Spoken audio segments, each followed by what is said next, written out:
Le 13 novembre 2022, j'ai participé à mon premier événement en tant qu'audiodescriptrice, ou plutôt traductrice d'images. C'était au Music City Hall de Bruxelles et je vous en parlais tout de suite.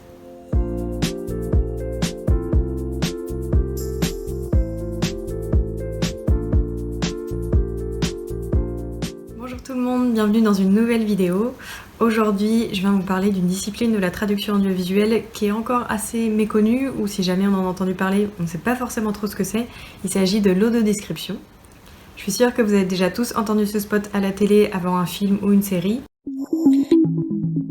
Ce programme vous est proposé en audiodescription. Mais sans trop vraiment savoir ce que ça voulait dire, ou juste vous n'ayez pas prêté plus d'attention que ça. Alors avant de vous parler de ma première expérience, on va parler un peu plus en détail de l'audiodescription et je vais vous dire concrètement ce que c'est. Pour que la vidéo soit un petit peu plus structurée, j'ai fait appel à Emma, une audiodescriptrice de métier. Je lui ai posé plusieurs questions pour qu'elle puisse vous parler un petit peu plus du sujet en détail. Présente-toi.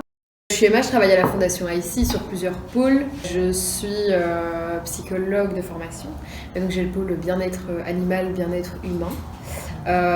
Et puis j'ai tout le pôle accessibilité. Et donc le pôle accessibilité, il tourne vraiment autour de l'audiodescription et de la traduction d'images. J'estime qu'ils s'imbriquent vachement bien l'un dans l'autre parce que l'accessibilité des lieux fait aussi partie d'une certaine manière du bien-être. Et donc voilà, tout s'emboîte plutôt bien.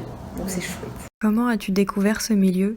Pas du tout par choix, mon papa il est aveugle, donc le monde de la déficience visuelle en plein dedans depuis 27 ans. Moi j'avais aussi une formation théâtrale de base, je comptais faire le conservatoire, pas du tout faire des études en psychologie, de base j'y avais pas trop pensé. Et je me suis dit que c'était une chouette formation complémentaire en fait à ma formation théâtrale artistique, qui était une formation vraiment audio-description et qui était ciblée plus théâtre, mais où la formatrice faisait beaucoup de cinéma, elle, et donc on a vraiment eu des belles clés pour aller vers le cinéma après. Depuis combien de temps exerces-tu ce métier ? C'est une très bonne question. Je pense que j'ai été formée ici sans faire d'erreur en 2015, il me semble.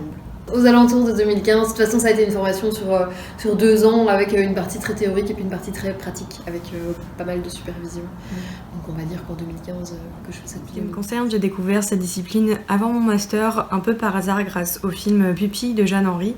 Et en fait c'est l'une des personnages principales et audiodescriptrice pour le théâtre, c'est la jeune femme que vous voyez en bas à droite.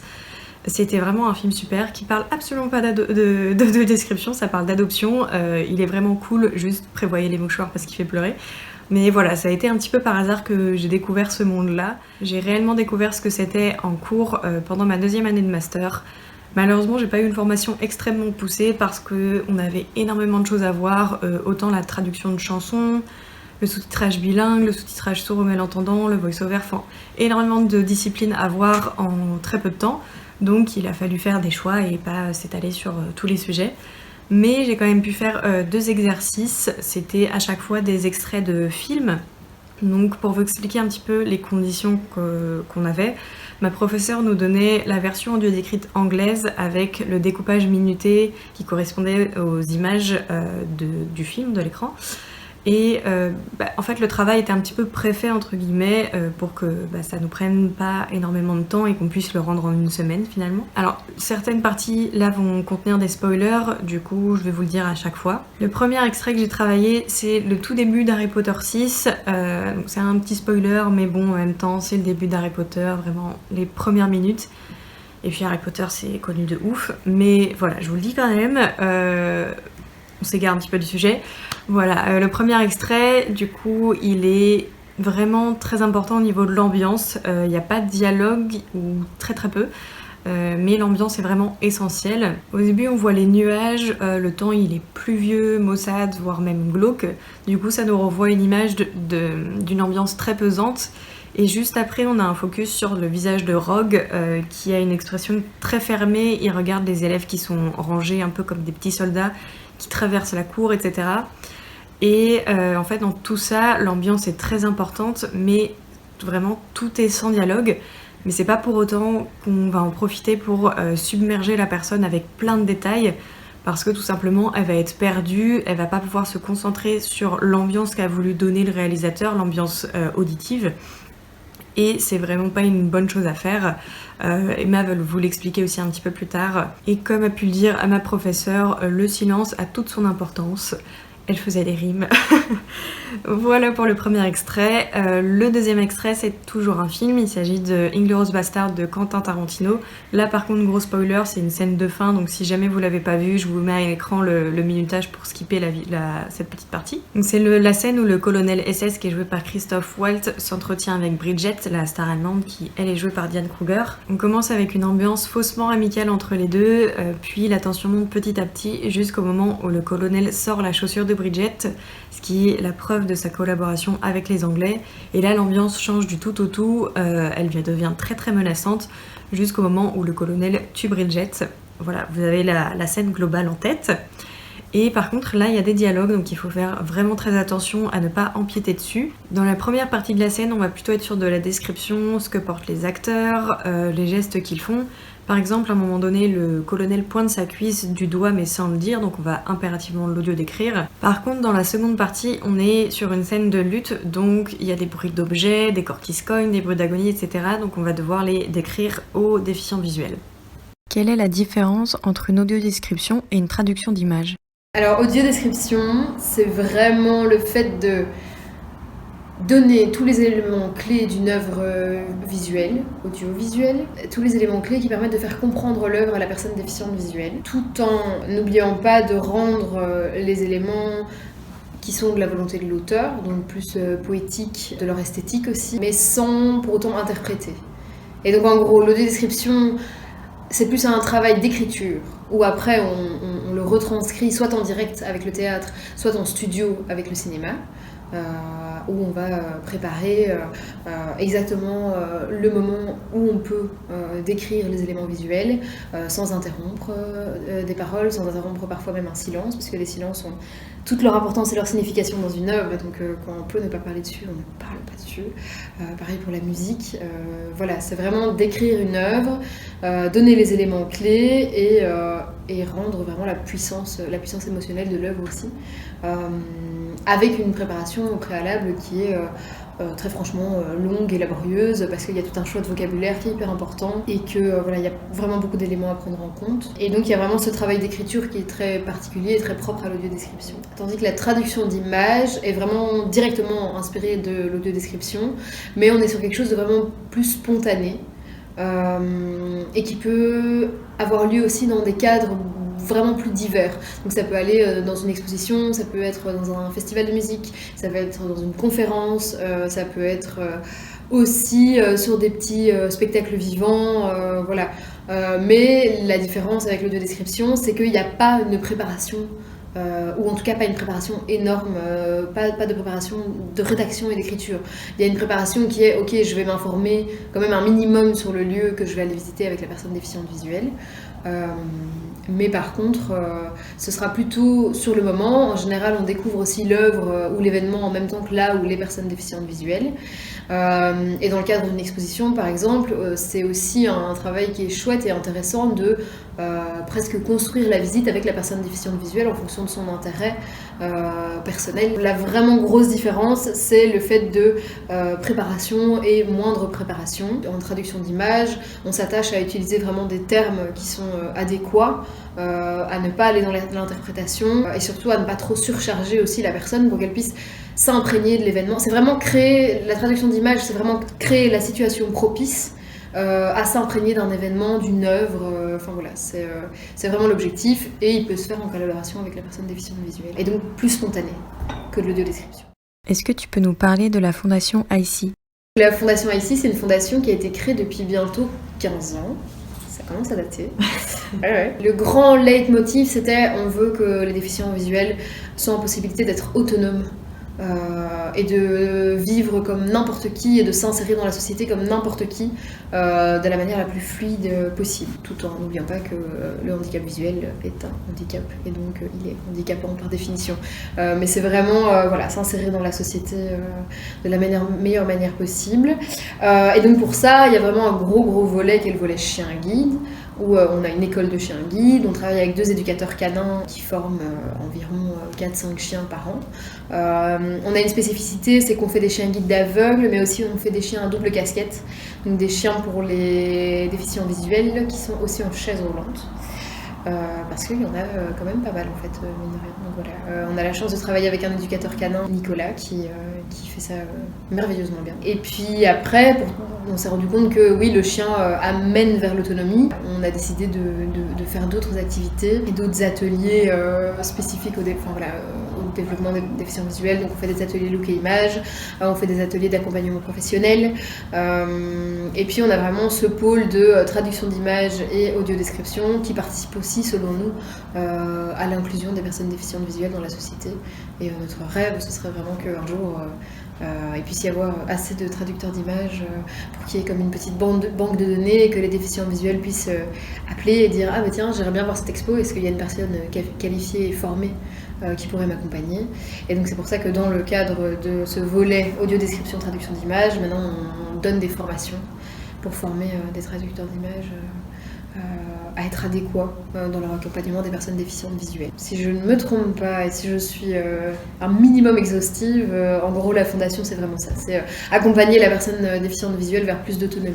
Et elle a vraiment été créée du constat qu'il y a plein de super chouettes associations en Belgique qui font un travail de dingo, mais qui proposent beaucoup d'activités où c'est plus entre déficients visuels. Et nous, on a vraiment à cœur de mettre en avant l'inclusion. Et donc, chaque activité qu'on fait, chaque événement qu'on fait, on essaye qu'il soit toujours mixte entre déficients visuels et personnes voyantes, parce qu'on estime que chacun a à sa portée, en fait, et qu'on a tous à apprendre l'un de l'autre, et que ça ouvre aussi plus de portes et plus de manières de penser, autant d'un côté que de l'autre. Donc on aime bien fonctionner comme ça en inclusion. C'est un gros pilier de la fondation ici aussi, quoi. Ça, il y a des adhérents et des bénévoles ? Oui, on a des bénévoles qui viennent plus ou moins fréquemment, qui participent à plus ou moins d'activités. On a des bénévoles qui viennent chaque année pour un événement type, par exemple pour les 10 km d'Uccle, qui est une course de 10 km où il y a des coureurs qui se font parrainer pour la fondation. On a des bénévoles qui sont là chaque année et qui reviennent chaque année, donc c'est super chouette. Et puis on a des bénévoles qui viennent plic-ploc. Voilà, on a une base de bénévoles et puis il y en a qui s'en vont, qui s'en viennent. Et donc pareil, bénévoles déficients visuels, on en a quelques-uns aussi, parce que pareil, sur des événements, ils ont autant à apporter que des bénévoles qui voient. Donc voilà, on essaie d'apporter de la mixité là aussi sur ce terrain-là. Et en termes de bénéficiaires, je suis pas méga fan du mot bénéficiaire, mais à ce jour, j'ai pas trouvé quelque chose qui correspondait. Mais en tout cas, en termes de personnes qui font appel à la fondation ici, il y a vraiment des gens qui viennent plus pour le pôle chien et d'autres plus pour le pôle développement professionnel, développement personnel. Et ça, pareil, ça va et ça vient. Dans l'absolu, l'objectif, c'est d'avoir des personnes qui viennent et puis qui ont plus besoin de nous et de plus jamais les revoir. Enfin, c'est exagéré ce que je dis, on est toujours ravis de les voir et d'avoir des nouvelles. Voilà, le but c'est vraiment de donner des clés pour dénouer certains nœuds qui peuvent avoir lieu sur un chemin d'une personne déficiente visuelle, sa vie professionnelle, sa vie personnelle, sa vie affective. Mais l'objectif principal c'est qu'au bout d'un moment ils n'aient pas besoin de nous. Et donc qu'ils puissent continuer sans nous. Et on a des super chouettes exemples de personnes on faisait des stages jeunes qu'on va remettre en place cette année pendant l'été, où c'était vraiment un stage autonomie, apprentissage de l'autonomie, et pareil, c'était en inclusion avec des personnes voyantes. Et donc on a des gens qui étaient jeunes il y a 10 ans, qui sont toujours jeunes, mais qui sont plus adolescents ou jeunes adolescents, et qui maintenant sont des adultes accomplis, qui ont des enfants, qui vont au travail tous les matins, et dont on a des nouvelles de temps en temps, mais on est super content de ne plus les croiser non plus trop souvent, parce qu'ils n'ont plus besoin de nous, donc c'est très chouette aussi, quoi. C'est vraiment notre objectif premier. J'ai contacté la fondation IC pour pouvoir débuter dans le milieu de l'audio-description et avoir une expérience vraiment concrète, une première expérience concrète. Donc après quelques échanges par mail, par téléphone, tout ça, les membres m'ont invité à une matinée rencontre et justement j'ai pu rencontrer vraiment tous les membres de la fondation ainsi que certains des bénévoles. C'était une super chouette expérience parce qu'au moins ils ont pu me parler concrètement de ce qu'était leur projet et comme Emma vous en a parlé juste avant. Et justement ce jour-là, Emma m'a proposé de faire le Music City Hall en tant qu'audiodescriptrice et évidemment j'ai sauté sur l'occasion et j'ai accepté. Pour vous en parler un peu plus en détail, le Music City Hall c'est un événement musical qui se déroule à l'hôtel de ville de Bruxelles et en fait des salles qui sont d'habitude fermées au public là sont ouvertes pour y accueillir des concerts et autant vous dire que les salles sont magnifiques. Je vais vous mettre des vidéos juste après des 2 autres salles dont on avait la charge mais que j'ai pas audio décrites et vous allez voir, elles sont magnifiques.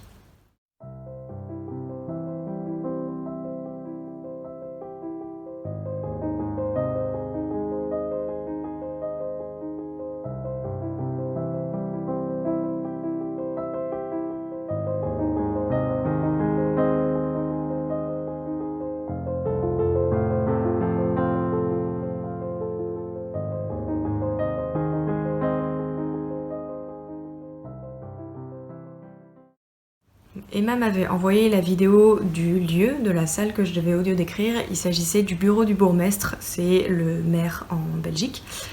Et du coup c'est une salle qui a beaucoup de dorures, de moulures, etc. Enfin vraiment c'est une salle majestueuse. Donc j'avais préparé un petit texte pour pouvoir le dire aux déficients visuels le moment venu. Je vais vous lire le texte que j'avais écrit, mais je vais vous mettre dans les mêmes conditions qu'une personne déficiente visuelle.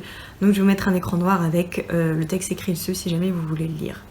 On va entrer dans une salle majestueuse. On retrouve du parquet chevron, appelé aussi parquet en point de Hongrie, qui est lui-même encadré d'une fresque géométrique avec des arabesques dans les coins. Sous le bureau du bourgmestre se trouve un grand tapis rouge oriental. Des décors dorés viennent sublimer le plafond en caisson, les murs sont également recouverts d'or, on distingue sur chacun des murs différentes peintures représentant des villages ou bien des maisons. Un lustre en cristal est suspendu au-dessus de vos têtes, une imposante cheminée en marbre est installée à votre gauche, juste au-dessus y est posée une horloge à cadran. Voilà, c'est un texte qui est assez court pour pouvoir mettre la personne audiovisuelle, n'importe quoi, la personne déficiente visuelle dans l'ambiance et qu'elle puisse un petit peu comprendre son environnement. Je vais vous mettre à l'écran des photos du lieu, donc faites beau si jamais vous voulez aller regarder un petit peu plus en détail. Malheureusement, j'ai pas pu lire mon texte le moment venu, tout simplement parce qu'on était dans le rush et que je vous avoue que j'étais pas mal stressée, hein, on va pas se mentir. Mais j'ai pu le faire lire juste après à Emma qui m'a dit que globalement il était bien, il y avait juste l'aspect parquet en point de Hongrie qu'il fallait que je précise. Au début j'avais juste marqué cette parquet en point de Hongrie et pour vous j'ai rajouté parquet chevron parce que les personnes savent pas forcément ce que c'est et vu qu'on n'a pas énormément de temps il faut que ce soit très vite qu'on comprenne assez vite ce que c'est. Et voilà, c'était ma première expérience, j'ai vraiment adoré le faire, c'était hyper intéressant de voir même Emma à l'œuvre, Enfin, vraiment, pour décrire toutes ces salles-là, il a fallu, je pense, beaucoup de travail et c'était hyper intéressant. Ça m'a donné et confirmé mon envie de vouloir travailler dans ce milieu et de mieux me former. Donc, je remercie fortement Emma et toute l'équipe de la Fondation AICI de m'avoir donné cette occasion. Avant de vous quitter et de vous retrouver pour la conclusion de la vidéo, je vous laisse avec les dernières questions que j'ai posées à Emma. C'est quoi une bonne audiodescription ? Pour moi, vraiment, une bonne audiodescription, c'est une audiodescription qui permet à la personne déficiente visuelle de s'imprégner du film comme n'importe quelle personne. Et donc pour ça, il y a plein de procédés et de choses à respecter, mais dont le fait de ne pas interpréter, le fait de ne pas parler sur des bruits signifiants, sur des paroles, et en effet sur des silences qui ont vraiment, en général, toute leur importance. S'ils sont là, c'est pas pour rien. Ça se fait par l'utilisation d'un vocabulaire adéquat, et par une analyse du film ou de la pièce de théâtre. Voilà, c'est vraiment avoir un fil rouge et fonctionner avec la globalité du film, tout en n'oubliant pas chaque petit détail que la personne qui voit le film peut percevoir. C'est vraiment ça. C'est le fait que la personne déficiente visuelle rentre dans le film et à la limite oublie qu'il y ait une audiodescription. Je pense que si je devais définir la meilleure audiodescription du monde, C'est celle dont on se rendrait même pas compte, quoi, qu'on oublierait en fait. C'est le fait de se faire oublier et que la personne déficiente visuelle juste soit dans le film ou dans la pièce de théâtre. Ça c'est pour moi l'objectif à atteindre.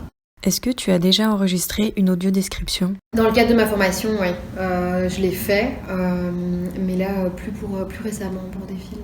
Ah si, pardon, si, bien sûr que je l'ai fait. Si, pardon. Si, je l'ai déjà fait. Oui, c'est ça. Je suis déjà passée en studio pour une audio-description que j'avais faite sur un film pour un festival du film de la personne handicapée, qui s'appelle, à l'époque ça s'appelait EOP, et maintenant c'est le TEF, TEFF. C'est dit Extra and Ordinary Film Festival. Et donc c'est un super chouette festival qui regroupe plein de films sur tous les handicaps possibles et imaginables. Et il me semble que chaque année il y a un thème. Et donc j'avais rédigé l'audio-description et puis je l'avais dite. Et c'est vrai que ça, en vrai, c'est un truc quand on a la possibilité de le faire, c'est chouette. Parce qu'on a beau écrire et mettre une ponctuation, choisir la seconde près ou la milliseconde près à laquelle on veut dire ce qu'on doit dire. Voilà, quand on n'est pas en studio, ça passe pas toujours comme on voudrait que ça passe, quoi. Moi j'ai déjà audio décrit des séries comme ça et je les regarde à la télé et je me dis ah mince, c'est pas tout à fait ça, quoi. Alors c'est peut-être du détail, il y a peut-être que moi qui le perçois et ça n'a peut-être aucune influence sur la qualité de l'audio-description, mais c'est vrai que ouais, il y a des fois où je me suis dit j'aurais bien aimé. Parce que t'es pas systématiquement en studio avec eux ? Non, parce qu'il y a des commandes où nous on est vraiment là pour faire la rédaction, quoi, la rédaction de l'audio-description. Et puis ça passe par des studios, et puis on travaille avec une boîte française aussi. Et donc ça c'est une anecdote rigolote, c'est pas... Si, c'est un peu rigolo. Voilà, nous on écrit, j'écris récemment pour des séries belges. Et parfois les noms sont un peu costauds belges, quoi. Et donc c'est rigolo toujours de regarder à la télé l'audio-description et d'avoir en effet un comédien français qui enregistre.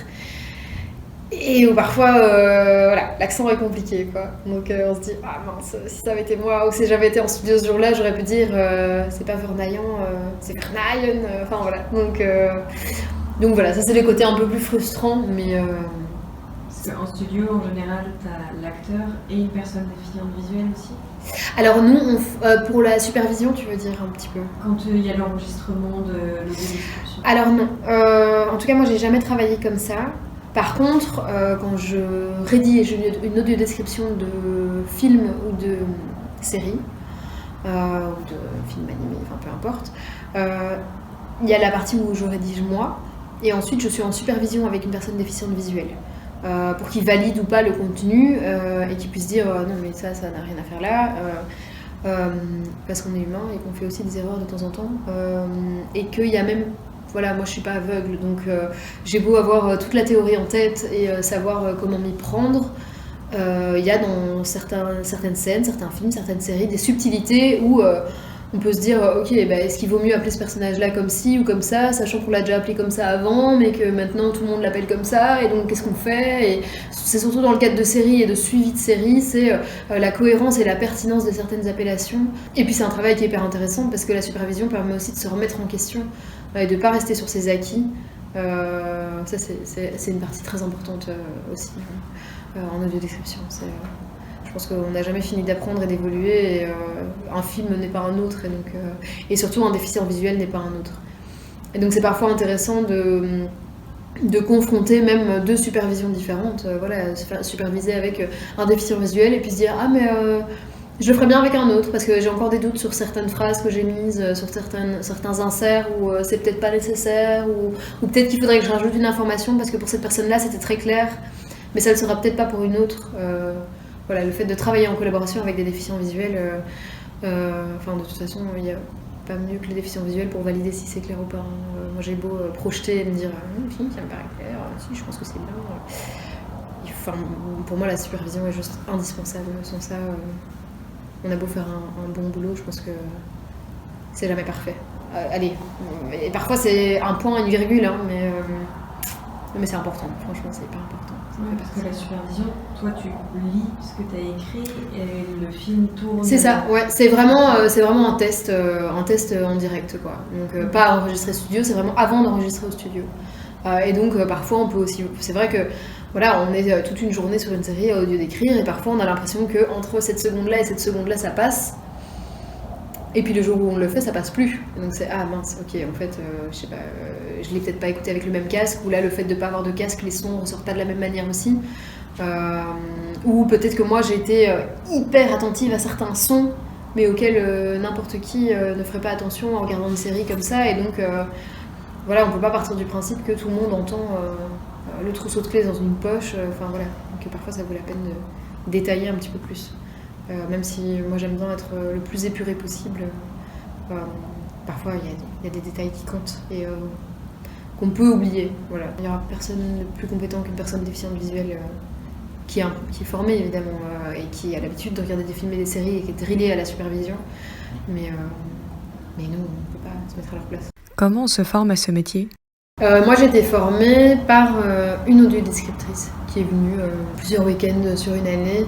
Où on a fait plein de week-ends thématiques et donc c'est beaucoup de théories très denses et puis après c'était 1 an de supervision où moi j'étais dans un organisme qui faisait beaucoup de théâtre et donc c'était des pièces de théâtre supervisées par des autres audiodescriptrices qui avaient elles-mêmes été formées avant et du coup ça se fait aussi pas mal par la pratique par essai-erreur et par ah tiens oui c'est vrai que quand une porte claque dire que la porte claque en général ça n'a pas de sens. Enfin, je veux dire, l'aveugle est aveugle, il n'est pas sourd, a priori. Donc, même s'il y a des handicaps qui se cumulent, et donc voilà, hein, mais voilà, le fait d'entendre et de dire il rigole, ça c'est une pure catastrophe. Et, oui, mais tu tires une tête, pas possible, mais je peux te dire qu'à la télé, on l'entend encore sur certaines audiodescriptions.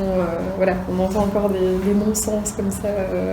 C'est assez gros comme des maisons, quoi. Mais, voilà. Ça, typiquement, je pense que c'est des gens qui sont pas hyper conscients de ce qu'est le handicap visuel. Mais pour les traducteurs d'images, en fait, la traduction d'images, c'est quelque chose qu'on a vraiment mis au point avec la Fondation, qui n'existe pas encore. Enfin, du coup maintenant qui existe parce qu'on a élaboré ce concept-là. Et donc nous, Fondation ici, on donne des formations. Et c'est des formations qui sont co-animées par des audiodescripteurs-trices, dont moi, par des déficients visuels aussi.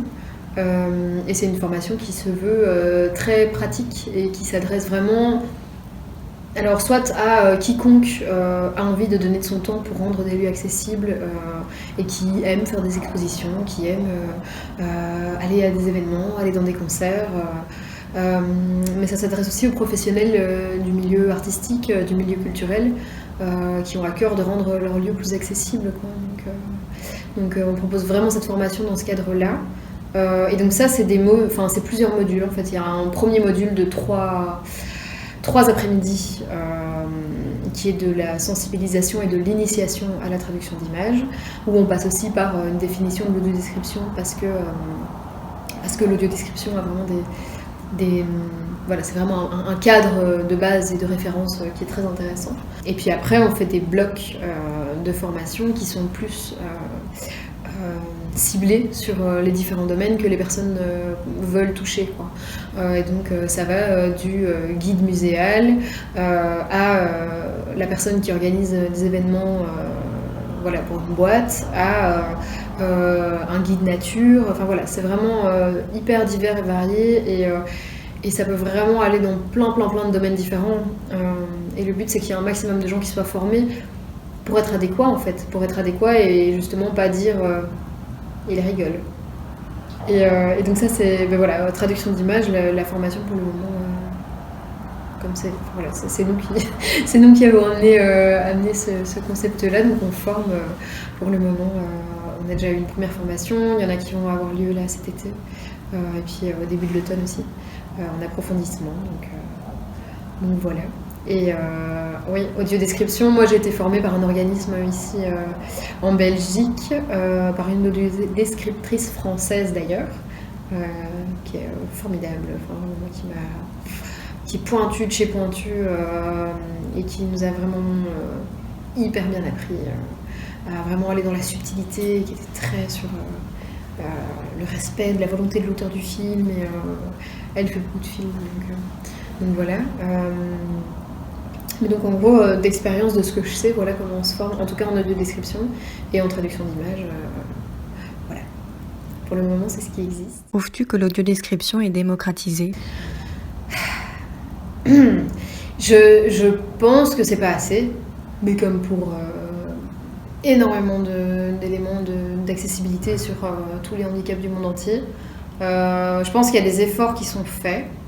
Pour le moment. Moi je le vois, voilà, avec le département de traduction d'images, je vois qu'on a de plus en plus de demandes, de plus en plus de gens intéressés. Audio-description, on a vraiment de plus en plus de demandes aussi. Après, comment expliquer ?